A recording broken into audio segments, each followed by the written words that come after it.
देखें रासायनिक साम्य अवस्था। तो सबसे पहले हम इस लेसन के लिए रासायनिक साम्य अवस्था यदि लेसन पढ़ना है तो उस लेसन समझने से पहले हमने अभी तक हाई स्कूल स्टैंडर्ड में दो ही रिएक्शन देखी। जिस एक रिएक्शन हमने ऐसा देखा जो केवल अग्र दिशा में होती थी और एक रिएक्शन जो हमने देखा वो अग्र के साथ साथ पश्चिम दिशा में भी होती है। ठीक है, यानी हमें इस लेसन में जो रासायनिक साम्य अवस्था लेसन है उस लेसन में हमें दो रिएक्शनों के बारे में सबसे पहले जानेंगे। फर्स्ट रिएक्शन जो केवल एक दिशा में संपन्न होती है, केवल आगे ही दिखाई देती है, और एक रिएक्शन वो होगी जो दोनों दिशाओं में संपन्न होती है। लेकिन जो रासायनिक साम्य अवस्था का जो विज्ञान है, जो साइंस है, वो केवल ओनली इस रिएक्शन पर निर्भर है। यानी पूरा का पूरा लेसन आपका उत्क्रमणीय, यानी हम इस चिन्ह को जानते क्या है कि यह अभिक्रिया जो होती है वो उत्क्रमणीय अभिक्रिया होती है। कौन सी अभिक्रिया होती है? उत्क्रमणीय, यानी रिवर्सेबल रिएक्शन होती है वो उत्क्रमणीय अभिक्रिया। लेकिन हम ये जानते हैं कि जिस अभिक्रिया का तीर होता है उसको बोलते हैं अनुत्क्रमणीय अभिक्रिया। क्या बोलते हैं? अनुत्क्रमणीय अभिक्रिया जो होती है और उत्क्रमणीय अभिक्रिया, अंतर दोनों में ये है कि मान लीजिए आपका एक अभिकारक A और एक अभिकारक B है, आपस में रिएक्ट करेंगे, आपस में रिएक्ट करके यदि C और प्लस D बना रहे तो एक तो अभिक्रिया है ये रासायनिक अभिक्रिया होगी कहने का। ठीक है, लेकिन जो रासायनिक अभिक्रिया दिख रही है उस वो अभिक्रिया में क्या है कि जी दो अभिकारक यानी A और B दोनों अभिकारक मिलकर बनाया क्या उन्होंने? C plus D। लेकिन इस अभिक्रिया में यही C और D मिलकर A और B नहीं बना सकते। केवल अभिकारक ही उत्पाद बना ले वो ही अनुत्क्रमणीय अभिक्रिया कहलाती है, और उत्पाद अभिकारक के रूप में उपयोग होकर या संयोग करके क्या बना दे? पुनः उत्पाद बना दे तो वो कहलाती है उत्क्रमणीय अभिक्रिया। यानी सीधी सीधी परिभाषा है कि उत्क्रमणीय अभिक्रिया कहलाती है जो अग्र और पश्चिम दोनों दिशाओं में यदि संपन्न हो जाए वो उत्क्रमणीय अभिक्रिया कहलाती है, और जो केवल एक ही दिशा में संपन्न होती है वो अनुत्क्रमणीय कहलाती है। यानी तात्पर्य है कि जो अभिक्रिया जो आपकी लिखी है A plus B equal C plus D, तो यहाँ A और B क्रिया तो कर लेंगे और C और D उत्पाद बना देंगे, लेकिन C और D पुनः क्रिया करके A और B नहीं बना सकते। इसलिए कहा जा सकता है कि यह अभिक्रिया केवल एक ही दिशा में जाएगी, इसलिए एक दिशा में जाने का सभी को बोलते हैं कैसी अभिक्रिया? अनुत्क्रमणीय अभिक्रिया। और यदि यही अभिक्रिया यदि तीर इस तरह का लगा होता, यानी केवल आगे भी जाएगी रिएक्शन और यही रिएक्शन आपकी पीछे भी हो जाएगी, तो ये कहलाती उत्क्रमणीय अभिक्रिया। और रासायनिक साम्य अवस्था का पूरा साइंस आपकी रासायनिक साम्य अवस्था का साइंस किस पर निर्भर है? उत्क्रमणीय अभिक्रिया पर। यानी इस लेसन में सबसे पहले यदि हम पढ़ेंगे कोई भी चीज तो हमें उस लेसन में उत्क्रमणीय अभिक्रिया के बारे में सबसे ही जानना है। तो कहने का तात्पर्य हम इतना जान चुके हैं कि E और B अभिकारक हैं तो C और D बन जाएंगे, कुछ समय बाद C और D अभिकारक बनके A और B उत्पाद बना देंगे। तो जे अभिक्रिया हो रही जो हो रही अग्र दिशा में। कौन दिशा में हो रही? अग्र दिशा में। और जिवाली जो अभिक्रिया रही है आपकी पश्चिम दिशा में। कंप्लीट बात होगी, ध्यान दें। तो जो अग्र दिशा में जो अभिक्रिया हो रही, अग्र दिशा में अभिक्रिया हो रही, इसलिए उस अभिक्रिया का जो दर होगी, उस अभिक्रिया का जो वेग होगा वो अग्र अभिक्रिया की दर कहलाएगा या अग्र अभिक्रिया का वेग कहलाएगा। और जो अभिक्रिया पश्चिम दिशा में हो रही है, जो पीछे साइड हो रही, बैक हो रही, उसका वेग या उसकी दर पश्चिम अभिक्रिया की दर कहलाएगी। तो ये तो नॉर्मली जानकारी थी साम्य अवस्था के नाम है। जैसे कि हमने ये उदाहरण लें CaCO3 लाइमस्टोन बोलते हैं, या नॉर्मल केमिकल नाम की बात करें तो कैल्शियम कार्बोनेट। इसको गर्म करते हैं तो कैल्शियम ऑक्साइड और कार्बन डाइऑक्साइड में निकल जाती है। ठीक है, लेकिन यही अभिक्रिया जो होती है जो खुले पात्र में होती है। किस में होती है? खुले पात्र में। यानी जो बंद निकाय था, बिलगेत निकाय था और खुला निकाय था, तो खुले निकाय में होती है यदि अभिक्रिया जी, तो जो उत्क्रमणीय अभिक्रिया है। यदि अनुत्क्रमणीय होती है यदि अनुत्क्रमणीय अभिक्रिया है, जैविक एसिड खुले पात्र में है इसलिए क्या अभिक्रिया है, अनुत्क्रमणीय अभिक्रिया। और यदि यही खुले पात्र में ना होकर बंद पात्र में हो जाए, कौन से पात्र में, बंद पात्र में, तो यही अभिक्रिया आपकी उत्क्रमणीय हो जाएगी। बात ध्यान देना, इस बात की सिर्फ जानकारी की बात कर रहा हूं। यदि यही अभिक्रिया खुले पात्र में थी तो यह अभिक्रिया कहलाती थी कौन सी, अनुत्क्रमणीय। यही अभिक्रिया यदि बंद पात्र में हो गई तो उत्क्रमणीय, क्योंकि बंद निकाय में होता क्या था कि द्रव मतलब परिवेश और निकाय के साथ साथ ऊर्जा को तो आदान प्रदान हो जाएगा, लेकिन द्रव्य का आदान प्रदान नहीं होगा। ये थी आपकी एक नॉर्मल जानकारी, तो हम उत्क्रमणीय और अनुत्क्रमणीय अभिक्रिया में जान चुके। अब बात चलती है लेसन के आगे। लेसन में सबसे पहले हम ध्यान देंगे अभिक्रियाओं के बारे में, तो हमने लिया। सबसे पहले हम इसकी बात आएंगे सक्रिय द्रव्यमान पर। किस पर आएंगे, सक्रिय द्रव्यमान। ध्यान दें, सक्रिय द्रव्यमान। सक्रिय द्रव्यमान का इंग्लिश शब्द है एक्टिव मास, ठीक है। सक्रिय द्रव्यमान किसे कहते हैं, तो ध्यान देना, हमेशा एक शब्द लिखूंगा, कोई भी पदार्थ होगा, पदार्थ हमेशा कोई भी किसी भी चीज का होगा, उसी चीज का सक्रिय द्रव्यमान हो या किसी चीज का कोई भी चीज निकलती है वो उस पदार्थ की निकलती है, ठीक है। तो सक्रिय द्रव्यमान की यदि बात करें हम, तो यहाँ पर एक फॉर्मूले की बात करें तो उसमें आप समझते हुए, तो फॉर्मूला जो होता है वो होता है मोल संख्या अपॉन में आयतन, लेकिन जो आयतन होगा वो लीटर में होगा, ठीक है।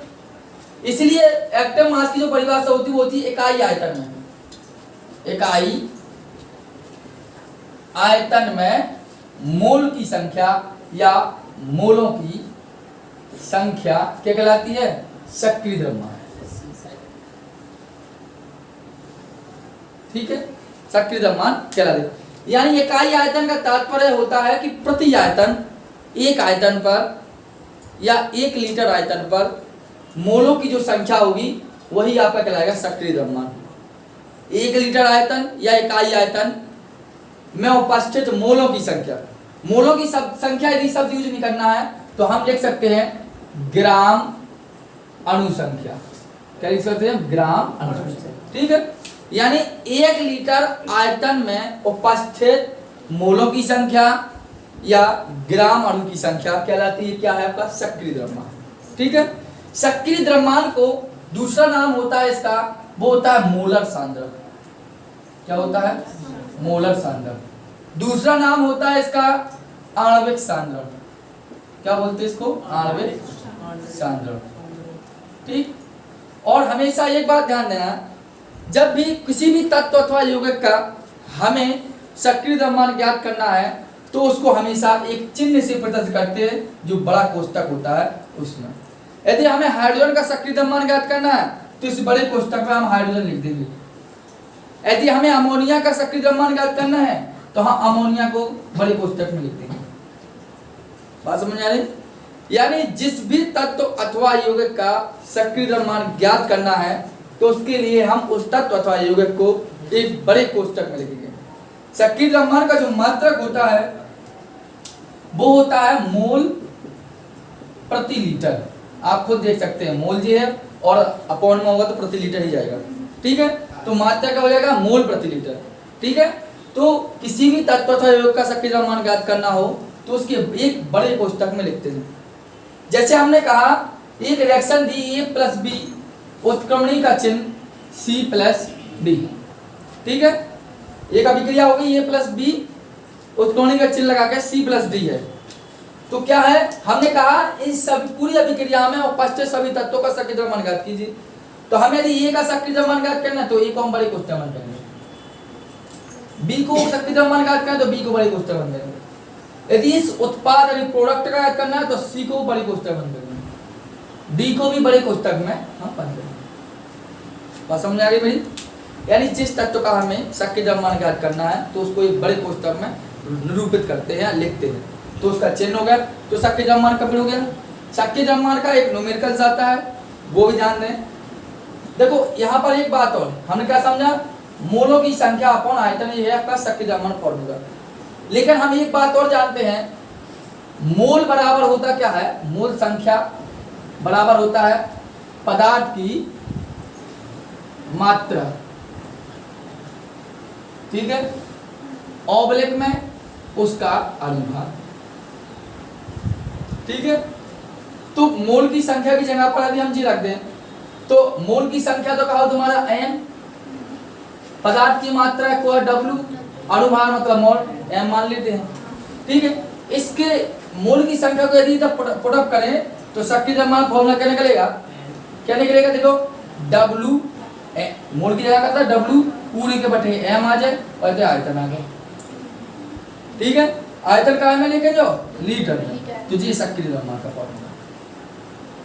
तो जब मोल संख्या यदि क्वेश्चन में दिया होगा तब ये लगाएंगे, पुट अप करेंगे मान, नहीं तो हम तो मोल संख्या के लिए हम जानते हैं कि n बराबर W बटे m, ठीक है। इस प्रकार ध्यान दें, तो ये कंप्लीट होगी इस बात को, सक्रिय द्रव्यमान कंप्लीट हो गया होगा।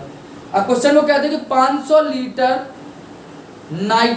लीटर बिलियन में नाइट्रोजन के 2.8 घुले हुए हैं, सक्रिय द्रव्यमान ज्ञात कीजिए। तो 2.8 ग्राम का मतलब है कि मात्रा दी गई उसकी, 500 लीटर का मतलब उसका आयतन है मान, और उसका बचा अनुभार, तो नाइट्रोजन अणु को निकाल सकते हैं। एक नाइट्रोजन का होता है 14, 2 नाइट्रोजन 14 नहीं 28, कंप्लीट कर सकते हैं, ठीक है। इतना अलग कर रहा हूं। अब ध्यान दें आगे इस बात पर, सक्रिय द्रव्यमान के बाद एक चीज देखेंगे आप जो बेसिक रूप से जानकारी लेंगे, फिर आगे बढ़ते हैं काम पे। ध्यान दें, पहले तो बात ध्यान देना है, जैसे हमने कहा पहले एक फॉर्मूला बात करता हूं द्रव्यानुपाती क्रिया नियम से, द्रव्यानुपाती क्रिया नियम, या क्रिया लग कर दो, द्रव्यानुपाती नियम सही है, ठीक है। एक ही चीज द्रव्यानुपाती नियम क्या है, देखो इस नियम को गिलबोर्ड और बागे ने दिया था। किसने दिया था, गिलबोर्ड व बागे, दो वैज्ञानिक थे, इन्होंने नियम का प्रतिपादन किया था, गिलबोर्ड और बागे ने। तो गिलबोर्ड और बागे जो वैज्ञानिक थे उन्होंने द्रव्यानुपाती नियम दिया क्या है वो ध्यान दें, हमेशा ध्यान देना। इन्होंने कहा क्या था कि स्थिर ताप पर, स्थिर ताप पर, पहले तो ये केमिकल रिएक्शन देखें, मान लीजिए एक केमिकल अणु दिया था A प्लस B, उत्क्रमणी का चिन्ह C प्लस B, ठीक है। पहले भाषा सुनेंगे इसकी स्थिर ताप पर। गिलबोर्ड और बागे ने क्या कहा था अपने नियम में, उन्होंने कहा था कि स्थिर ताप पर किसी रासायनिक अभिक्रिया की दर, कोई भी रासायनिक दर होगी उसकी दर जो होगी वो दर अभिकारक के सक्रिय द्रव्यमान के गुणनफल के समानुपाती होगी। स्थिर ताप पर किसी रासायनिक अभिक्रिया की दर, उस रासायनिक अभिक्रिया का दर उसके अभिकारकों के सक्रिय द्रव्यमानों के गुणनफल के समानुपाती होगी। जी अग्र अभिक्रिया के लिए बात आई, इसी प्रकार पश्च अभिक्रिया के लिए भी होगी। वो देखो आगे वाली अभिक्रिया का A प्लस बी ने बनाया, सबसे पहले क्या C प्लस डी, जी अग्र होगा। तो अग्र अभिक्रिया चल रही है A plus B, A plus B, जी अग्र अभिक्रिया चलेगी, ठीक है। ये आधा चिन्ह लगा तो अग्र अभिक्रिया। अब अग्र अभिक्रिया में अभिकारक कौन सा है, A प्लस बी, उत्पाद कौन से, C प्लस डी। लेकिन पश्च अभिक्रिया में अभिकारक क्या है, C प्लस डी, और उत्पाद है ऐसा हुआ था ना चिन्ह, तो वो ऐसा लिख रहा हूं A plus B C plus D. तो उत्पाद का अनुभाग A प्लस बी, अब अभिकारक कौन है, ठीक है। तो अग्र अभिक्रिया में A प्लस बी अभिकारक है, पश्च अभिक्रिया में C प्लस डी अभिकारक है, ठीक है। ये बात कंप्लीट हो चुकी है। अब ध्यान दें परिभाषा, मतलब हुआ क्या है।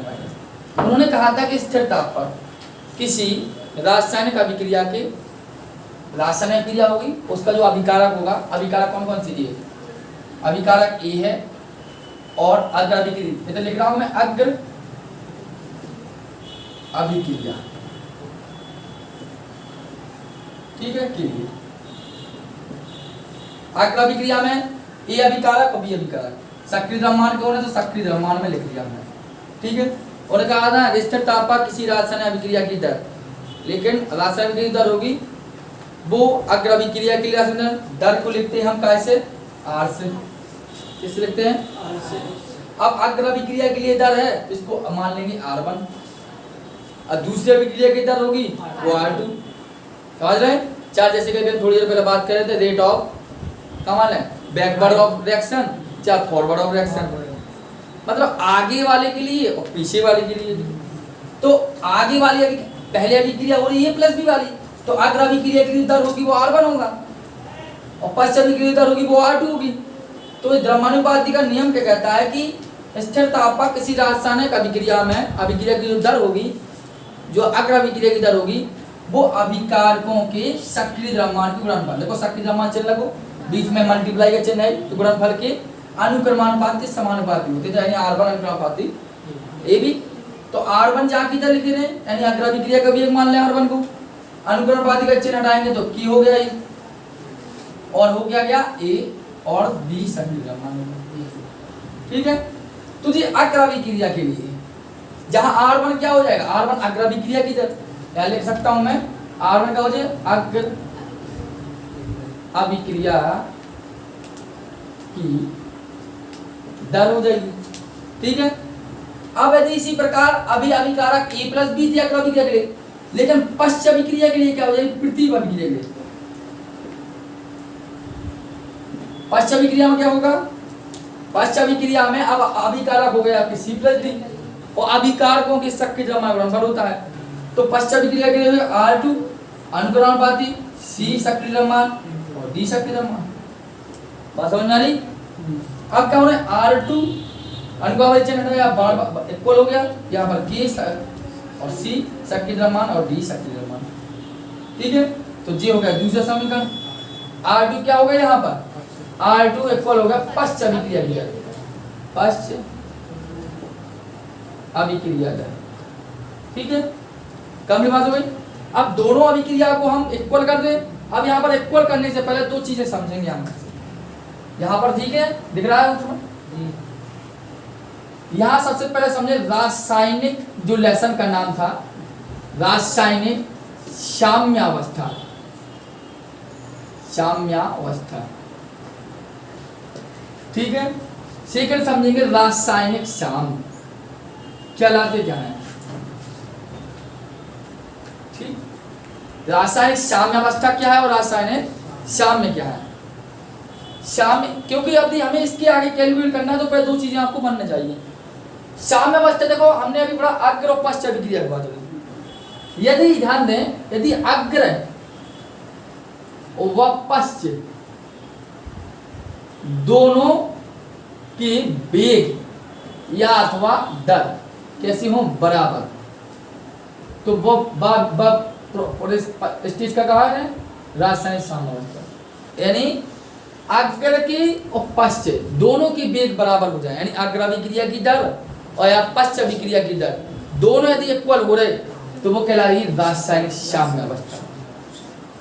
रासायनिक साम्य क्या कहलाएगा फिर, वो कहलाएगा कि इसमें अग्र और पश्च से मतलब नहीं है, यहाँ पर अभिकारक और उत्पाद से मतलब है। यदि अभिकारक व उत्पाद दोनों समय के साथ परिवर्तित नहीं होते हैं, तो वो कहलाती रासायनिक साम्य। मान जाएगी बात। यानी यदि बात कहेंगे हेरेडिटी, वो लेसन नाम है रासायनिक साम्यावस्था। अब रासायनिक साम्यावस्था के लिए मैंने क्या कहा, उत्क्रमणीय अभिक्रिया के लिए चलेगी। तो रासायनिक साम्यावस्था की बात करेंगे, यदि अग्राभिक्रिया का वेग और पश्च अभिक्रिया का वेग दोनों बराबर हो जाएं, तो वो कहलाती है आपकी क्या, रासायनिक साम्यावस्था। ठीक है, लेकिन परिभाषा यदि अच्छे से करना हो तो हम लिखा शब्द यूज कर देंगे उत्क्रमणीय अभिक्रिया की वह अवस्था। उत्क्रमणीय अभिक्रिया की वह अवस्था जिसमें अग्राभिक्रिया का वेग तथा पश्च अभिक्रिया का वेग दोनों बराबर होते हैं, तो कहलाएंगे रासायनिक साम्यावस्था। और उत्क्रमणीय अभिक्रिया की वह अवस्था जिसमें अभिकारक व उत्पाद दोनों समय के साथ परिवर्तित नहीं होते, तो रासायनिक साम्य। दोनों सेम है, लेकिन ध्यान देना वेग बराबर वह साम्यावस्था, वहाँ साम्य अकेला जहाँ पर वेग बराबर अभिकार उत्पाद की बात चले। यहाँ बात समझ में आ गई। देखें अब यहाँ पर है लिख सकते हैं साम्य अवस्था स्टेटमेंट। क्या लिखेंगे? साम्य अवस्था। साम्य अवस्था में, साम्य अवस्था में होता क्या है? अग्र अभिक्रिया की दर और पश्च अभिक्रिया की दर दोनों क्या होती है? बराबर, यानी R1 इक्वल होगा। ये हमने लिखा क्या है? रासायनिक साम्य अवस्था, मतलब अग्र अभिक्रिया की दर और पश्च अभिक्रिया की दर दोनों क्या होती? बराबर। अब दोनों बराबर हो तो दोनों बराबर कर दें। कैसे? G है R1 और R2, तो बराबर करते हैं। कैसे देखियो? K A और क्या हो जाएगा? B। ठीक है, अब क्या हो जाए सेकंड में? इक्वल में क्या हो जाना है? K C इक्वल में। ठीक है, अब K से तो K तो मतलब नहीं है उसका, ठीक है, उससे मतलब नहीं है। अब बचा क्या हो जाएगा? अब लेकिन दोनों तो दर बराबर हैं, तो इसको लिख क्या सकते हैं? लिख सकते हैं C और D ऑब्लिक में A और B। ये किसके बराबर है? यहाँ पे ये R1 अपॉन R2 बराबर ही है, क्योंकि दोनों की दर बराबर हो। जब दोनों दरों को अनुपात में लिया तो उनके अभिकारक के गुणनफल को भी अनुपात में लिया हमने, बस अंतर इतना हो गया बस। तो अब ध्यान दें, R1 और R2 लिया, ठीक है, तो जे R1 और R2 को ही एक शब्द और बता दूं यहाँ पर, R1 और R2 को हम लिख सकते हैं KC। क्या लिख सकते हैं? तो KC इक्वल आ जाएगा C शक्ति द्रव्यमान और D का शक्ति द्रव्यमान ऑब्लिक में E का शक्ति द्रव्यमान और B का शक्ति द्रव्यमान, जहाँ KC हो जाएगा क्या? रासायनिक साम्य। क्या हो जाएगा? यानी आप ऐसा बोल सकते हैं साम्य स्थिरांक। क्या हो जाएगा? साम्य। KC क्या हो जाएगा? साम्य स्थिरांक हो जाएगा फिर। ठीक है, तो ये कहलाएगा आपका साम्य स्थिरांक। अब इतना जी था द्रव्यमानुपाती क्रिया का नियम, जिसमें क्या होना है? अग्र अभिक्रिया का वेग होगा, जो दर होगी वो होगी, और पश्च अभिक्रिया का जो दर होगा वो वेग होगा, वो किसके? उसकी दर की अनुक्रमानुपाती होती है। उस आधार पर हम पूरा समीकरण सॉल्व करते हैं। ठीक है, ध्यान दें, इसको अलग करते हैं।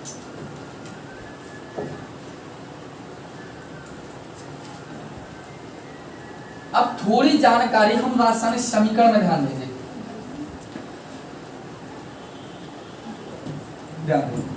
जैसे कि एक समीकरण दिया हमने आपको, लिखा 2A प्लस B उत्क्रमणी का चिन्ह 3C प्लस 2D। कहा, इसमें कह दिया हमने कि इसकी दर बताइए, इसमें अग्र अभिक्रिया की दर और पश्च अभिक्रिया की दर बताइए। कहा हमने कि अग्र अभिक्रिया की दर, अग्र अभिक्रिया की दर बताइए और पश्च अभिक्रिया की दर बताइए, पश्च की दर। ठीक है, अब कैसे बताएंगे? हमने अभी जाना कि अग्र अभिक्रिया की जो दर होती है वो R1 होती है, वो अनुक्रमानुपाती होती है अग्र अभिक्रिया के अभिकारकों के गुणनफल के शक्ति द्रव्यमान लेकर। तो अग्र अभिक्रिया दर कहाँ है? जी कहलाएंगे अभी अभिकारक। जब पश्च अभिक्रिया की बात करने लगे तो जी अभिकारक कहलाने लगे, क्योंकि अनुक्रमानुपाती या समानुपाती होती किसके है? अभिकारक के सक्रिय द्रव्यमानों के गुणनफल के। समझ रहे? तो R अनुक्रमानुपाती हो गए A और B, लेकिन आप देखते हैं कि ये के आगे दो शब्द हैं, तो जो किसी भी अभिकारक के आगे कोई संख्या यदि मिले तो उस संख्या को घातांक में लिख देते हैं। किस में लिखते हैं? घातांक में। तो क्या हो जाएगा? इसके ऊपर स्क्वायर हो जाएगा। तो इसकी अग्र अभिक्रिया दर R1 इक्वल का हो जाएगी, यानी कि A पे स्क्वायर और B, यानी A टू A का तात्पर्य है कि A प्लस A से मिलकर बना, तो यानी इसका भी सक्रिय द्रव्यमान और इसका भी सक्रिय द्रव्यमान दोनों साथ में है, तो इन दोनों को इकट्ठा लिख दिया A पे स्क्वायर। इतना तो मैथमेटिकल सबसे अच्छी हुई है। R1 इक्वल की A पे पावर और B शक्ति द्रव्यमान। पश्च अभिक्रिया की दर यदि बात करें, जब पश्च दर जो निकालते हैं तो यदि उत्पाद होगा वो अभिकारक में परिवर्तित हो जाता है, अभिकारक होगा वो उत्पाद हो जाता है, उल्टा हो जाता है। अब पश्च अभिक्रिया के लिए तो जी तो अग्र अभिक्रिया हो रही, अब पश्च अभिक्रिया जी हुई, तो अब जी अभिकारक हुआ, तो अभिकारक का हो जाएगा R2 हो जाएगा अनुक्रमानुपाती C पे पावर P और D पे पावर यानी R2 इक्वल के C पे पावर 3 और D पे पावर 2 शक्ति द्रव्यमान। अब साम्यावस्था स्टेट में ले लें, इस साम्यावस्था में तो R1 इक्वल R2, क्योंकि रासायनिक साम्यावस्था भी अभी पहले बात हुई थी, तो दोनों को बराबर कर दें या अनुपात में ले लें तो एक ही चीज है, तो क्या हो जाए दोनों के मान बराबर हो जाएंगे, तो मान बराबर में क्या हो जाएगा A पे पावर और B पे कुछ नहीं है सर, ओनली एक घात मान सकते हैं वहाँ पर, और C पे का 3 और D पे पावर 2, ठीक है बस इतना होना है, तो बराबर लिखना है इसको में C पे पावर 1 और D पे पावर 2। अब इसको आप KC निकाल सकते हैं, इसमें निकालते हैं, ठीक है। ये आपकी अभिक्रिया की दर ज्ञात करने का बात है। अभिक्रिया की दर की बात करें, सेकंड बात यदि है तो वो है रासायनिक साम्य किसे कहते हैं, यानी साम्य स्थिरांक। लास्ट है बस रासायनिक या साम्य स्थिरांक शब्द यूज करेगा, साम्य स्थिरांक, ठीक है। साम्य स्थिरांक कैसे कहते हैं, तो साम्य स्थिरांक को हम सबसे पहले यदि समझना है तो उसके लिए एक उत्क्रमणीय अभिक्रिया लेंगे। उत्क्रमणीय अभिक्रिया के लिए मान लीजिए उत्क्रमणीय अभिक्रिया जो अभी तक लेते आए हैं वही लेंगे, जैसे कि A इक्वल B यानी A प्लस B, उत्क्रमणीय का चिन्ह C प्लस B, ठीक है। रासायनिक साम्य स्थिरांक की बात कर रहा हूँ, तो साम्य स्थिरांक कौन है, एक उत्क्रमणीय अभिक्रिया ली A प्लस B इक्वल में C प्लस D, एक उत्क्रमणीय अभिक्रिया ली, ऐसा भी लिख सकते हैं माना निम्नलिखित प्रकार की उत्क्रमणीय अभिक्रिया है जो A तथा B रिएक्ट मतलब अभिकारक के रूप में C प्लस D उत्पाद बनाते हैं और C और D अभिकारक के रूप में E और B उत्पाद बनाते हैं, समझ रहे, यानी अग्र किनारा CD उत्पाद हो जाए, पश्च किनारा CD अभिकारक हो जाए, ठीक है। तो जे क्या होगी, जी अग्र की जगह हो रही और जी पश्च के लिए हो रही, यानी ये फॉरवर्ड हो रही जो बैकवर्ड हो रहा, ठीक है। अब क्या है, तो हम सबसे पहले क्या मान लें अग्र अभिक्रिया की दर निकाल रहे हैं, R1 निकाल लें। R1 क्या होगा, R1 जो इक्वल में होगा वो A अभिकारक के और B अभिकारक के, ठीक है। अनुक्रमवादी के चिन्ह से अभी बताते आए हैं। जी अग्र अभिक्रिया की दर निकली, पश्च अभिक्रिया की जो दर निकालेंगे वो C हो जाएगी और जो D हो जाएगा, जो पश्च अभिक्रिया की दर हो जाएगी, ठीक है। अग्र अभिक्रिया दर और पश्च अभिक्रिया दर। अब दोनों क्या कर ले, हम जानते हैं साम्यावस्था में होता क्या, दोनों बराबर होते हैं, साम्यावस्था में दोनों बराबर होते हैं, तो बराबर होते हैं तो हमने लिया क्या R1 अपॉन R2 ले लिया अनुपात में, तो जे भी अनुपात, यानी पहले तो हम इस तरह के लिख लें साम्यावस्था में A और B इक्वल में क्या हो गया C और D शक्ति द्रव्यमान। अब जब इनके दोनों अनुपात में लें R1 upon R2 equal upon में तो जाएगा C सक्रिय द्रव्यमान, D सक्रिय द्रव्यमान अपॉन में A सक्रिय द्रव्यमान और B सक्रिय, ठीक है। अब हम क्या मानते हैं कि R1 और R1 अग्र अभिक्रिया की दर और R2 पश्च अभिक्रिया की दर है, तो अग्र अभिक्रिया की दर और पश्च दर को भी बोला जाता है और बराबर में R1 अनुपात R2 की जगह पर लिखते हैं KC, क्या लिखते हैं KC, तो अब क्या हो जाएगा KC इक्वल हो गया C सक्रिय द्रव्यमान, D सक्रिय द्रव्यमान और हो गया A सक्रिय द्रव्यमान, ठीक है। तो निकल के आया KC बराबर आपका मान आ गया। अब लेकिन परिभाषित कैसे करें KC के लिए, KC इसी समीकरण के लिए करना है, जितना भी समीकरण हो जाए जैसे N2 + 3H2 = NH3, H2 + I2 = HI, समझे बात को, N2 + O2 = NO, PCl5 = PCl3 + Cl2, किसी भी अभिक्रिया का होगा वो अभिक्रिया के लिए KC आपका निकलता होगा। बस ध्यान देना है कि अग्र अभिक्रिया की दर और पश्च अभिक्रिया, बात समझ आ रही, यानी C और D कहाँ है थे उत्पाद मान रहे थे हम अग्र अभिक्रिया के लिए, और A और B अभिकारक मान रहे थे अग्र अभिक्रिया के लिए, क्या समझ आ रही। तो यहाँ हम क्या लगा थे अग्र अभिक्रिया क्या लगा, उत्पाद जी कहाँ है C और D उत्पाद हो गए, उत्पादों का गुणनफल क्या होगा, उत्पादों का गुणनफल, लेकिन कौन सा गुणनफल, सक्रिय द्रव्यमानों, यानी उत्पादों का सक्रिय द्रव्यमानों का गुणनफल अपॉन में क्या है अभिकारकों का सक्रिय द्रव्यमान होगा, अभिकारकों का गुणनफल। सक्रिय द्रव्यमान बीच में लिखा नहीं, परेशानी होगी, बोल रहा हूँ बार बार इसलिए। क्या होगा? उत्पादों का सक्रिय द्रव्यमान गुणनफल तथा अभिकारकों का सक्रिय द्रव्यमान के गुणनफल का अनुपात ही साम्य स्थिरांक कहलाता है। मान समझ आई?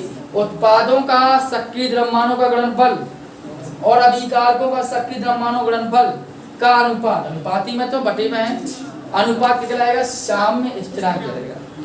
समझ बात को? मैंने कहा एक नॉर्मल समीकरण लेकर क्या भी देता हूं, बना के खाइए। N2 + 3H2 उत्क्रमणिका चल 2NH3। कहा निम्नलिखित समीकरण के लिए Kc ज्ञात कीजिए। एक बात शब्द हमेशा ध्यान देना, Kc इक्वल होता है उत्पाद बटे अभिकारक। उत्पादों के सक्रिय द्रव्यमान गुणनफल अपना अभिकारक होता है। तो उत्पाद अभी ये मानेंगे अगर अभिक्रिया के लिए तो NH3 का सक्रिय द्रव्यमान कितना आ गया? दो शब्द, दो लगाया घातांक। N2 है तो Nt का सक्रिय द्रव्यमान, H2 है तो H2 का सक्रिय द्रव्यमान और घात कितना है? तो Kc आ गया अमोनिया के लिए, इस समीकरण के लिए Kc आ गया। और समझ में आ गई बात को? तो ये थी आपकी रासायनिक साम्यावस्था और जिसमें साम्य स्थिरांक। तो बात ध्यान देना, उत्पादों का सक्रिय द्रव्यमान गुणनफल होगा और अभिकारकों का सक्रिय द्रव्यमान गुणनफल होगा, जो उसका अनुपात होगा वो कहलाएगा आपका क्या? रासायनिक, वो ओनली कहलाएगा साम्य स्थिरांक, जिसे Kc कहते हैं। ठीक है, ध्यान देना, ये क्लियर।